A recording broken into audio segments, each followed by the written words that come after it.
एक दिन शाम का समय, प्रदोष काल, भगवान देवाधिदेव महादेव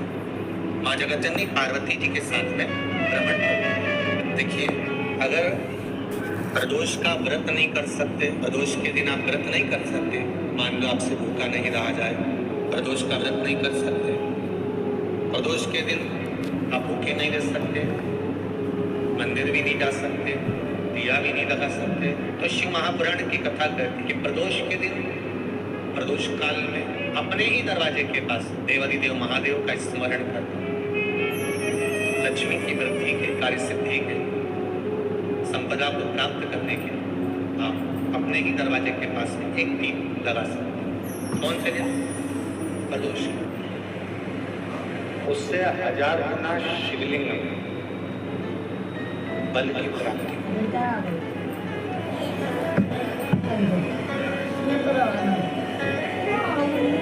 प्रदोष के दिन यदि आपको कहीं से शमी पत्र मिल गया, प्रदोष के दिन यदि कहीं से आपको शमी पत्र मिल जाए और प्रदोष काल में, प्रदोष का जो समय होता है, शाम का जो समय होता है प्रदोष काल, 4 प्रदोष 5 प्रदोष आप कर देखिएगा कि आपका कोई काम है, कोई नौकरी के लिए आप अप्लाई कर रहे हैं, कोई समस्या बड़ी विकट आ गई है, कोई तकलीफ बड़ा गला लग रहा है,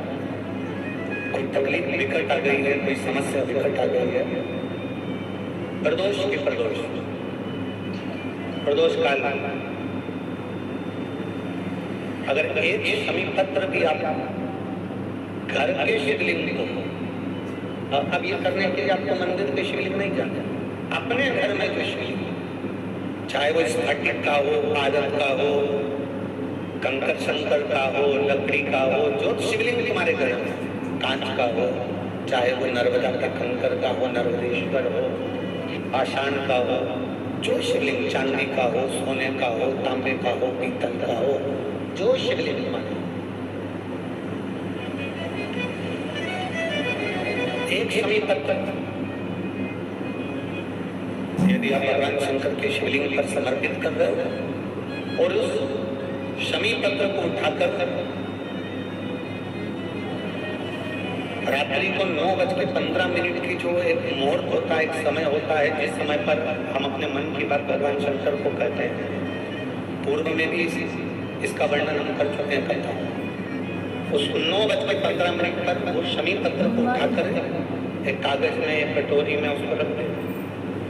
4 या 5 प्रदोष की उस शमी पत्र को अपने पास में रखिए और जिस कार्य के लिए जा रहे हो उसको जेब में ऊपर के भाग में उसको रख कर लेकर जाइए, आपका वो कार्य सफल होकर ही रहेगा। शमी पत्र में इतना बल होता है, प्रदोष का जो शमी पत्र होता है वो बड़ा बलवान होता है, बड़ा एक पत्र है।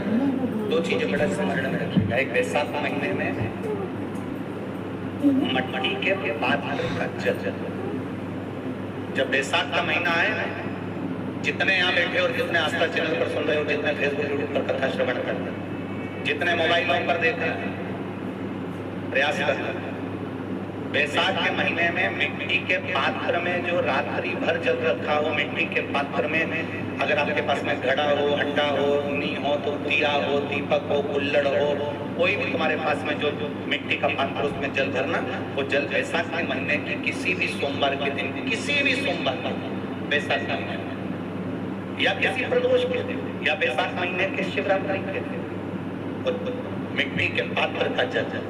अपने घर के प्रत्येक व्यक्ति का स्पर्श कराकर उस मिट्टी के पात्र के जल को तांबे के पात्र में डाल लीजिए और घर के प्रत्येक व्यक्ति का स्पर्श करा लीजिए और शंकर भगवान का कुंडकेश्वर महादेव के नाम से समर्पित करेंगे। कुंडकेश्वर महादेव कभी जीवन में पीछे पलट कर देखने की जरूरत नहीं पड़ेगी, आप उन्नति की सीढ़ी की ओर बढ़ते चले जाएंगे। किसी भी प्रदोष के दिन, प्रदोष काल में एक बार लगा दे, उसके बाद में अपनी कामना कर बेलपत्री, एक छोटा सा उपाय अवश्य करिए। अगर बच्चे कोई एग्जाम में बैठ रहे हैं या कंपटीशन एग्जाम है या नौकरी के लिए अप्लाई कर रहे हो, मान लो 4-6 महीने से बैठे हो, 8 महीने से बैठे हो, सर्विस नहीं है, नौकरी नहीं है, तो एक छोटा सा उपाय अवश्य करिए शिव महापुराण का। महाराज बेलपत्री के पेड़ के नीचे विराजमान होकर, बेलपत्री के पेड़ के नीचे जिसको नौकरी के लिए या एग्जाम में बैठ रहा है वो जल चढ़ाए, बेलपत्री के पेड़ के नीचे थोड़ा सा दूध चढ़ाए, फिर जल चढ़ाए और अपने राइट भाग में घी का दिया और अपने लेफ्ट भाग में तेल का दिया। किसी भी प्रदोष के दिन, प्रदोष काल में एक बार लगा दे, उसके बाद में अपनी कामना कर कर बेलपत्री के पेड़ के नीचे धूप लगाकर प्रणाम कर कर जाए और चले जाए इंटरव्यू के लिए। बाबा उत्तीर्ण करा ही देगा, नौकरी दिलाए। जिस दिन रविवार की प्रदोष पड़े उस दिन एक लाल वस्त्र में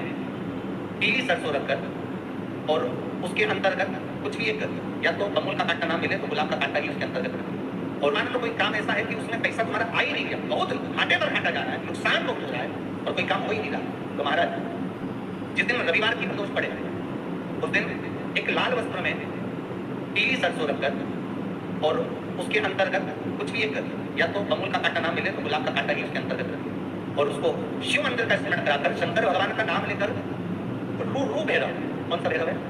उसकी कथा भी आने वाली है कि दारुक नाम के राक्षस का संहार करने के लिए जब माता अवतार लेगी तब शंकर भगवान बच्चे का प्रतर रोएंगे, तो शिव जी का एक नाम होगा रू भैरव। ये भैरव कहाँ पर रहता है तो कहा ये शमशान में रहता है। कहाँ रहता है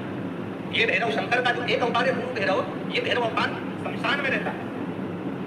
तो इस भैरव का काम क्या है तो कहा शमशान में, शमशान की जो अग्नि होती है भले गीली लकड़ी रहे, भले उसमें कोई पदार्थ डाले ना डाले, थोड़ी देर में वो अग्नि रू रू आवाज हल्की सी, शमशान की जो अग्नि जलती है उसमें आवाज आती है। आप जैसे कोई अग्नि जलाएंगे तो आवाज नहीं है, ध्यान देना। शमशान में अगर जो लोग गए होंगे मुर्दा जलाने के लिए, तो अगर वो एकांत में बैठेंगे उसमें से आवाज आती है। तो शिव पुराण करेंगे कि उस सरसों को, कांटे को रू भैरव का नाम लेकर जिस व्यापार जो नहीं चल रहा है, दुकान जो नहीं चल रही है, उस दुकान के सामने उस व्यापार के सम्मुख में उसको जला दिया जाए। ये करा जाता है रवि प्रदोष के। कौन से प्रदोष? रवि प्रदोष। जो सुख का भान करा, व्यापार की उन्नति के लिए, समृद्धि के लिए, लक्ष्मी के लिए इसका प्रयोग किया। तो यहाँ पर दारुक नाम का जो असुर है, दारुक नाम का जो राक्षस है, उसका एक ही कहना है कि मैं मनु मना नहीं है ब्रह्मदेव पर। नंदी का एक पांव ऊपर होता है, आप दर्शन करे होंगे शंकर जी के मंदिर में नंदी के, तो नंदी का एक पांव उठा हुआ होता है, एक पांव नीचे होता है। हड्डी से जुड़ा हुआ रोग, नेत्रों से जुड़ा हुआ, मस्तिष्क से जुड़ा हुआ कोई रोग रहता है तो एक नीले कलर का फूल आता है, उस फूल में हल्दी डालकर गुरुवार का प्रदोष पड़ने पर जो नंदी के पांव के पास समर्पित कर देता है महाराज, उसका रोग धीरे धीरे समाप्त होने लगता है। लिंग पुराण कहती है कि नंदीश्वर भगवान के सामने जो पुष्प समर्पित करा जाता है उसको, ये तो लिखा था स्कंद पुराण और शिव पुराण। लिंग पुराण कहती है जो फूल आपने समर्पित करा उसको लाकर पानी की बाल्टी में डालकर आप स्नान भी कर सकते हो, उससे भी हड्डी के कितने रोग होते हैं उसमें आराम लगेगा। जैसे कहीं शरीर नहीं चल रहा, हाथ झुंड पड़ रहा है, हाथ काम नहीं कर रहा, हाथ में झुंझुनी आ रही है, कंपन आ रहा है, जैसे मान लो कोई काम, चाहे वो शनिचरी प्रदोष हो, चाहे रविवार की हो, सोमवार की हो, मंगल की हो, बुधवार की हो, गुरुवार की हो, शुक्रवार की हो, शनिवार की हो, कोई भी वार की हो प्रदोष, प्रदोष काल में शाम का समय सूर्य डूब रहा हो, बस डूबा ही हो, और उस समय पर केवल 3 दिन ऐसे रहेंगे, 3 बार ऐसे रहेंगे, 3 तिथियां ऐसी रहेंगी, 3 समय ऐसा रहेगा जिस समय पर तेरे द्वारा निर्मित शूल को भी शिव धारण करेगा और जगत का कल्याण करेगा। 3 दिन, 3 तिथियां, 3 बार, 3 नक्षत्र, 3 घड़ी, 3 पल।